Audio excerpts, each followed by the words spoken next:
آج کل لوگوں نے قوالی کا نام سما رکھ رکھا ہے.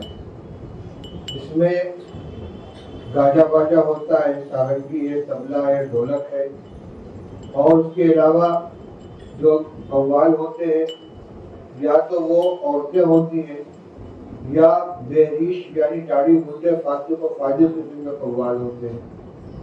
یہاں حضرت نے 4 باتیں رکھی ہیں: سامع، مسمع، مسموع اور آلہ سماع. سامع کا مطلب یہ ہے کہ جو سماع سننے والا ہے وہ صاحب دین ہو، اللہ سے تعلق رکھنے والا ہو، فاسق و فاجر نہ ہو، غلط قسم کے خیالات و تصورات کا شکار نہ ہو، جیسے عام طور سے گانے بجانے والے ہوتے ہیں. تو یہ کون لوگ ہوئے؟ چشتیہ کے یہاں سماع ہوتا ہے، یعنی اشعار پڑھے جاتے ہیں. تو ایک تو جو سامع ہے وہ عورت نہ ہو، لڑکا نہ ہو، نہیں، سامع تو وہ ہو کہ جو صاحب دین ہے، یعنی اللہ کی معرفت رکھنے والا، اللہ سے ڈرنے والا، نیک اور پاکیزہ. اس میں سماع کرنے والا، سنانے والا وہ کوئی عورت نہ ہو، بہریش لڑکا نہ ہو، تاکہ اسے کسی قسم کی شہوت پیدا نہ ہو. اب بہریش لڑکا نہ ہوگا اور دیندار ہوگا تو کون ہوگا؟ داڑھی والا کوئی ہوگا، اشعار پڑھے گا.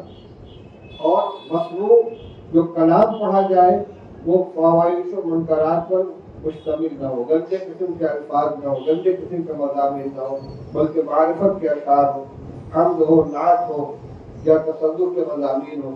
اور آلہ سماع کا مطلب کیا ہوا کہ یہ گاجا باجا، سارنگی، طبلہ وغیرہ وہاں پر نہ ہو. اب ان سب چیزوں کو اگر سامنے رکھا جائے تو سماع کا مطلب صرف اتنا ہوتا ہے کہ کوئی شخص جو متدین ہو اچھے قسم کے اشعار خوش الحانی کے ساتھ پڑھے، یہی اصل میں سماع ہے. اور چشتیہ کی یہاں یہی چیز تھی. اس سے اردو پر ایک وجہ کی کیفیت جاری ہوتی تھی، لیکن اپنے ہوش و حواس کے اندر باقی رہتی تھی. آج کل ہوش میں چادر گاگر کا جو رواج چل پڑا ہے، قوالیاں گاتے ہیں، اس کا نام سماع رکھا ہے. یہ حقیقت میں سماع ہی تو فواحش و منکرات کا گویا مجموعہ ہے.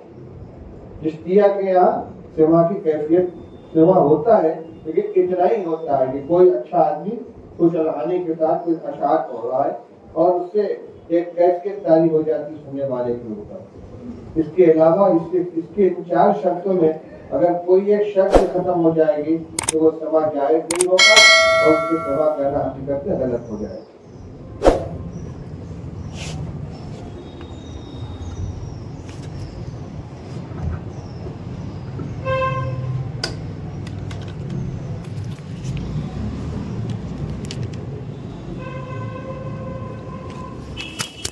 چلو بھائی، سماع ہو گیا.